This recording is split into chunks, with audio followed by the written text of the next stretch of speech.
Hello, today I'll be looking at WarQuest designed by Glenn Drover and from Mr. B Games and L4 Studios.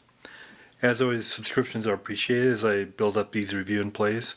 Got about 150 review and play of games out there now, so feel free to check those out. Comes in a pretty big box. It's standard. It's bigger than the standard kind of bookshelf game as far as thickness and width. Like the art, nice color scheme, and it's very dramatic what's going on here. It's from 2015. WarQuest is a game of grand strategy conquest and hero quest in the fantasy land of Merathia. Immerse yourself in this chaotic and mystical world, take on the role of a warlord, and reunite the fractured land under your banner. Recruit wood elves, dwarves, goblins, and orcs, and satyrs to fill the ranks of your armies, engage in epic battles. Travel across the tormented lands in an effort to drive back chaos by completing desperate quests. Conquer and control strategic cities and regions, and if successful, declare yourself ruler of all Merathia. Comes with a lot of nice miniatures, some unique dice and coins, and of course cards. It's age 14 plus, 2 to 4 players. Playtime 45 minutes per player. The object. In WarQuest, each player takes the role of a warlord. In the world of Merathia, warlords must raise armies of goblins, orcs, dwarves, satyrs, and elves to conquer the kingdoms of Merathia. Seek out legendary magical items and defeat other warlords. The warlord with the most glory at the end of this conflict will be ruler of Merathia. Credits. Game concept and design, Glenn Drover. Additional development, Sean Brown and Keith Bloom. Map and card art, Jared Blondo. Cover and unit art, Ralph Horsley. Graphic design, Jacoby O'Connor. Additional creative background, Don Byer, and then playtesting. Components, first of all the rulebook. 18 internal pages here.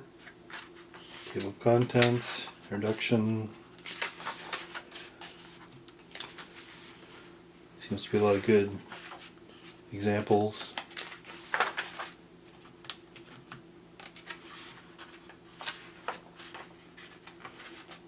Examples of play here. Troop chart. Winning the game. The game ends after the 16th turn, 12th turn. In the short campaign, players gain 1 victory point for every 3 control tokens they have on the map, regardless of active or inactive status, and another 2 victory points for each city they control. Players then add up all other VP tokens and cards. The player with the highest victory point total wins the game and has become ruler of Merathia.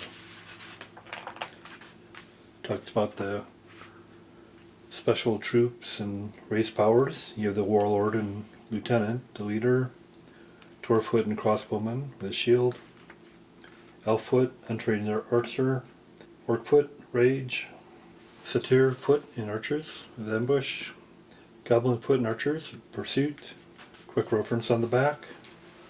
Troops, cost, attack rating, defense rating, and the troop types are shown here. Quick reference for actions. Actions 3 per turn. Move, combat, conquer, attacks. Recruit troops, recruit lieutenant, acquire a power card and bust. Battle phases, rear ranks advance.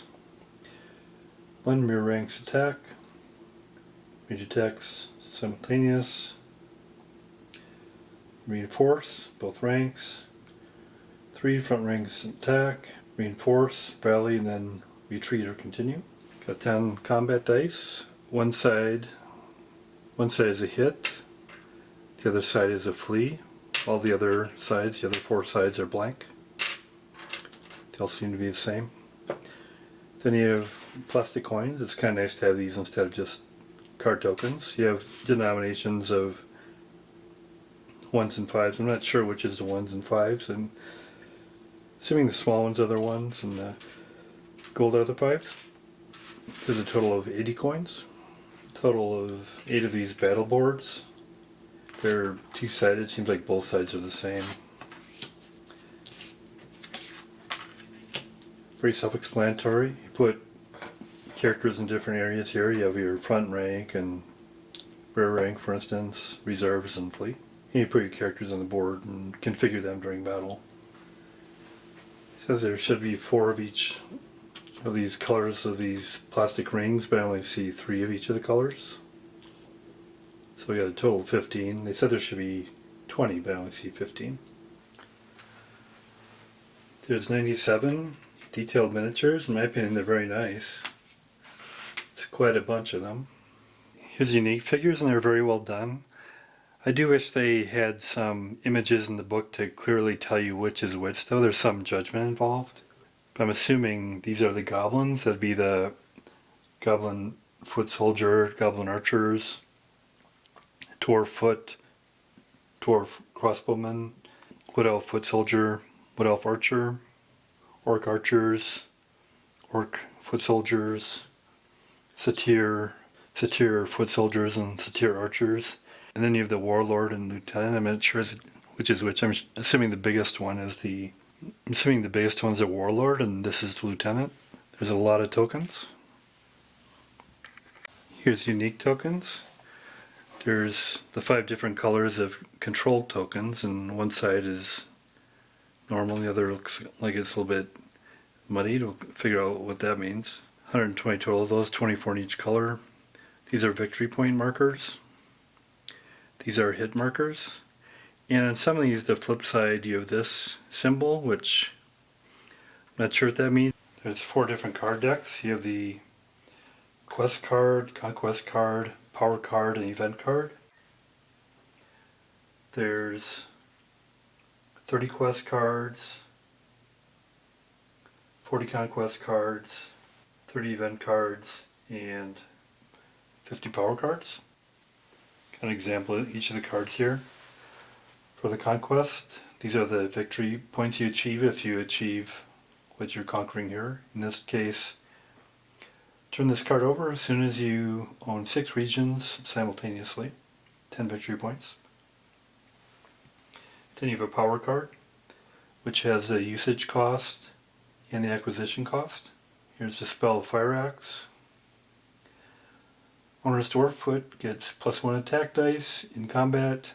The spell costs 1 gold to cost during battle. May only be cast once per battle. May only own 1 Fire Axe. And then quest card. Here's victory points. If you, in this case, to north of the old wall, and defeat the kobold band hiding there. Got the attack rating, the hit points, and the level. And then event cards, for instance here, Plague in Room. Roll 1 combat die per troop, not leader in room. If it is rolled, the troop is eliminated. It's the event card. Here's the map. It's a nice map. It's big. It's about 32 by 42, and it's built in these 3 different sections. It's kind of an interesting color scheme. Usually, you know, like fantasy games like this, I expect it to be more of a kind of bronzish, but it's a little bit different color scheme, but I think it looks nice. And then you have the regions. Each region is an area of travel, and it's shown by the borders here. It's a little bit confusing because you have these smaller lines here that are roads, but as long as you don't confuse those with the borders, I guess you're good. And then the larger areas that are surrounded by these colored borders are kingdoms. So you have Inaros, Spearpoint Barony, Matroon, Vandaria, Luextic, Azure Kingdom, Goblin Lands, Kingdom of Reich, and some others. And on the map you have the cities with kind of this fortified castle looking thing. Then you have villages, which obviously are smaller. You have ancient battlefields, for instance here. Then you have special locations like towers, tunnels, tombs, monuments, dungeons, caves, etc. Like you have the Great Stone Circle, the maze, the pit. All in all, the components look pretty good. I'm looking forward to trying it out here. Get to set up and play here. Here's setup. First of all, you put the different characters in their homeland. You have dwarves, forest folk, orcs, elves, goblins, and then each player. I'm gonna do 3 players. And each player gets a warlord and a lieutenant and 20 gold. Good for the denomination 5 here. And then you, on the base, you put the circle of the color you're choosing, and then they get all the matching tokens of that color. For the cards, first of all, you take the power cards, and of the power cards, there's resources and then there's markets. Take out the market cards. Then of the resource cards, shuffle them and you take 5 randomly, and you have them so all the players can see. Got a satyr stick, dwarven buckler, dwarven armor, elven armor, and the banner of the Dark Host. Then you take the rest of the power cards, you mix in the market power cards. So for the event cards, you take the all quiet, you take an all quiet, set aside. Then all the other event cards, you shuffle them. And there's 2 options. You can do a 16 turn game or a 12 turn shorter campaign game. I'll be doing the 12 turn shorter campaign game. So you want 12 cards in your deck, you got that one, then you have 11 more to choose randomly. Then you set the rest of the event cards aside. Then you won't be using the remaining of the event cards, so you put them back in the box. For the quest cards, you have low, medium, and high, which I assume equates to level 1, 2, and 3. For the lower level, the starting cards, each player gets 2 starting quests, and I'm doing 3 players. And then you return the remaining starting quest cards to the deck. You take the hard quests, you put them on the bottom, medium quests, and put them on top of that. For the conquest cards, you have these protect camp cards, give 1 to each player.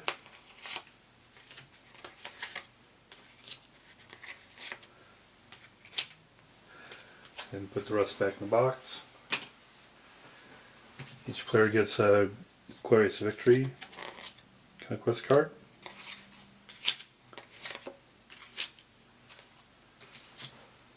The Glorious Victory and other cards have blades on them for conquest, but this other pile doesn't have blades. You take this pile that doesn't have blades, and you give 1 to each of the players. So for instance, conquer 86 regions,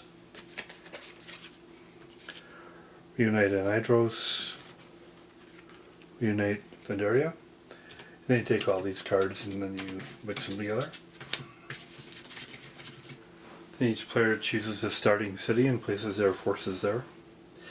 It seems logical, since in these conquests you have to protect these cities by the end of the game. It seems logical you'd start with your forces there, so I'll do that.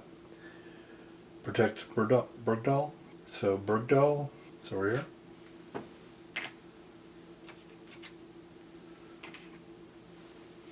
Port Landing here. You place the warlord and lieutenant in each. Sultan. Actually, Sultan's kind of close to these other forces, so I'll just decide that I'll have him protecting Volmar Keep instead. Just make a choice there.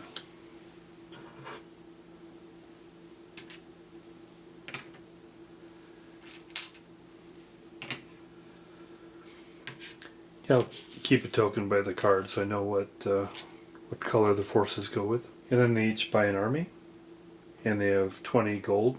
They don't have to use all that. And in setup, you can't buy more than 2 of any race regardless of the troop type. And during play, no army may contain more than 5 of any race during gameplay. So the costs are here. And I'll have them all starting with similar forces. I'll have them each have 1 goblin foot, goblin archer, total of 4, dwarves, so now we're up to 10. Then I'll kind of vary. I'll have Rudd go with an elf and I'll go with elf archer and a orc foot, so total of 15. So he's got 5 remaining. I'll just have them all go with that same configuration. And you draw from the different lands the characters. So the elven archer, for instance.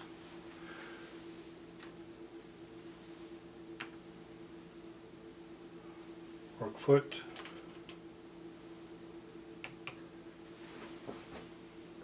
Dwarves.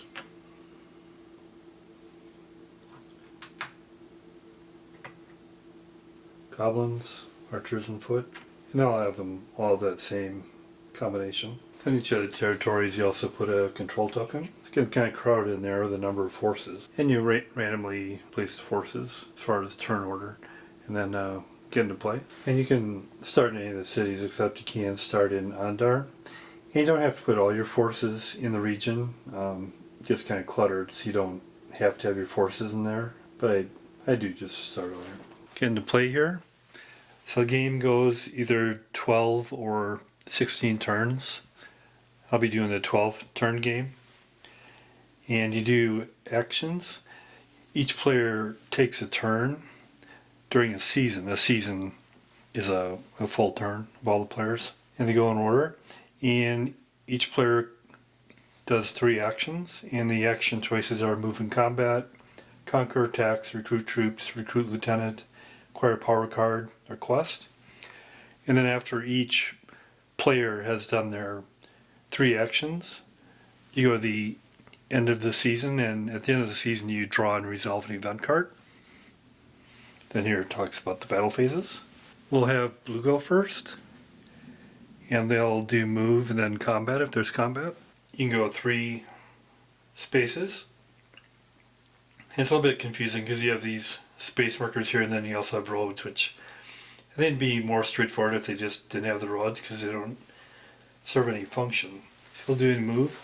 And when you move for a total of 3, and then 3 can be divided between armies, like one can move all 3 and the other 0 or 2 and 1, but total can't be greater than 3. You need a leader, either a lieutenant or a warlord to lead an army. So he'll be coming down here. You go 1, 2, and then if there's a bridge, you can cross it without any consequences, but if there's not a bridge, you have to stop right after you get across the river. And also they can't cross mountains. So he'll make it down here to Sultan with his forces.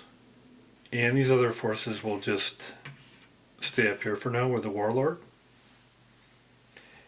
And you want to conquer cities because they give you gold resources, and for instance up here you get 4, and if he conquers here he gets 4 as well. So that's their first action.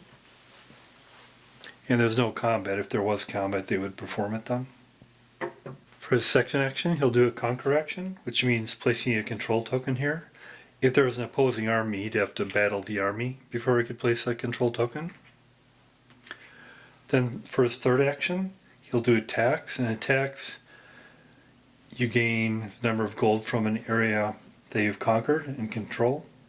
He's got a couple choices. He's got up here at Port Landing he can get 4, or here at Sultan he can get 4. And you can do multiple attacks actions, but each is for a location. Doesn't matter where, but he'll take it from Port Landing right now. So he adds 4 more gold to his treasury. He's got a total of 9 there. Then the next player will be yellow. So he's completed his 3 actions, and now I'll go to the next player who's yellow. So yellow go, and there are 3 actions. They're going to do a move, and then a recruit for the first 2. For the recruit, you have to go to the region where the recruits are, and for instance, goblins are here, so you have to go to that region. And it's unclear to me if you just have to be adjacent to it or you actually go in it, but I'm assuming you have to go into it. That takes one movement, and then he'll recruit later. And he'll take the forces and then go up to Sultan. So it's one movement, and he's allowed 3. So for the second and then the third, he'll go up here. And he'll bring all these forces with him. Gotta be a little bit careful here to differentiate who's got what forces. So it's totally a 3 movement. Then you do the combat. For combat, you have the front rank, which is the melee, foot soldiers, and the rear, which is the ranged weapons, archers. Then you have reserves, which ones don't fill up each of these ranks has 5 positions, and if those are all filled up, you put the rest in the reserves, or then in flee. So you put them where they go.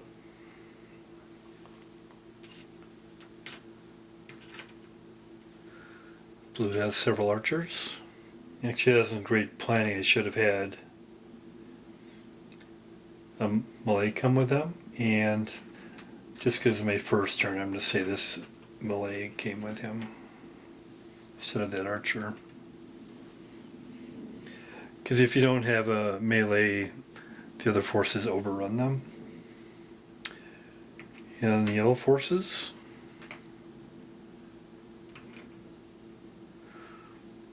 also have several archers, but a few foot soldiers. Looks like it might be a pretty overwhelming force here. It's got 3 melee and 3 archers, 1 melee and 2 archers of the different races. And each of the individual units have an attack and defense rating. The attack rating is the number of bumps on the front, so in the case of the Elven Archer it's 2. Defense rating is the number of bumps in the back, and in case of the Elven Archer it's 1. And then before the battle, the attacker and then the defender show which power cards they're going to use. They don't currently have any power cards because they haven't bought one yet, but if they did have, for instance, here's the Banner of Dark Host, which costs 4. And in this case, if you had this, the owner's leaders can rally 2 troops in the first round of combat, but as an example, they don't have any though. You do, so the attacker chooses his power card first, and then the defender goes, but no power cards, so then we'll get to battle. First you do ranged combat, which is the rear rank. And the rear rank can fire on either the front rank or the rear rank of the opponent, and it's simultaneous. And you total the attack ratings of the forces, so here'd be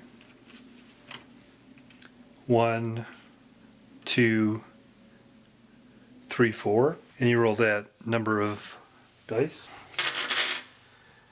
And the dice, the skull is a hit, and that symbol is a flee.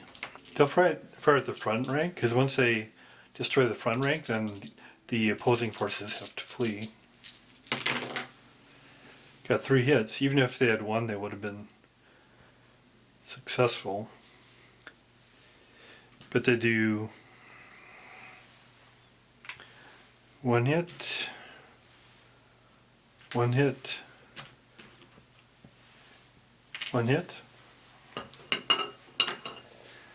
That's 3 hits. 1 on the dwarf foot soldier, and then 2 on the lieutenant. And the lieutenant I had placed in the front rank, and he had 2 defense, so they're all going to be gone. There's also 1 flea marker, which put him here, which I'm assuming that's what that marker is. But it's simultaneous, so before anything happens, they'll fire at them, and they'll have their rank go. It's 1, 2, 3, and the lieutenant's in the front row, not the rear, so they just have 3. They can do 3 dice. They get no hits. So these are removed from the game, and they go back to their homeland. Removed from the game. He flees, and Goes back to the flea area here. And since once a battle goes to the point where there's none in the front rank, the rear ranks aren't going to stay around, so they're going to retreat as well. So it's a pretty successful battler. And the retreating forces they go to an adjacent area. They go across the river here. Put all your forces back in here. And since these forces no longer have a leader, they're removed from the game because they can't be in a location without a leader. And then it's quite a impressive first action for the yellow, and for the second one, they're going to place a control marker by conquering this area. Do a conquer, remove the other opponent's control marker and put theirs. Now they control that region. And they can get taxes from that gold in that city. That's 2 actions, and then they'll do a recruit. They have 5 gold pieces, and they're in the area of the goblin homeland. And each goblin foot or archer costs 2. And he wants some foot soldiers, so he'll get a couple to add to his forces. And then pay the cost. Costs 4, so he's got 1 left. Now it's Red's turn, and he's going to plan what he's going to do his turn. So he's got this quest for Crater of the Sun, which is over here. And he can reach that, so if he goes there he can do that quest. That'll take a movement action, and then a quest action. But also he's in a city, so he can get a power card with an action. And if he gets a power card, then he can use that on the quest. And these are the costs for the quest. These are the cost for the power cards. This one gives you a +1 defense in quest combat, so it'll be useful. So he'll do 1 action to get that power card. So he's that. And the acquisition cost is 2 gold, and then some cards there's also a usage cost, but this one doesn't have usage cost, so he'll just pay 2 gold for that. Now he's down to 3 gold total from 5. So he's that. That's his first action. And then a leader does the quest action, and he can take 1 companion with him. So he'll go 1, 2 to the Crater of the Sun where the quest is, and he'll bring a orc foot soldier for his companion. And some of these other forces will move too. Again, armies can only move if the leader moves, and so the lieutenant will start going up to Andar and bringing the remaining army with him.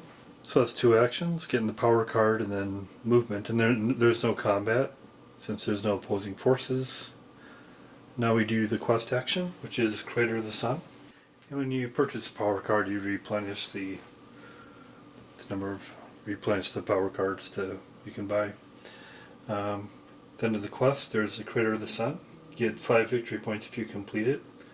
Go to the Crater of the Sun and neutralize the mysterious source of the withering that has plagued the area around it.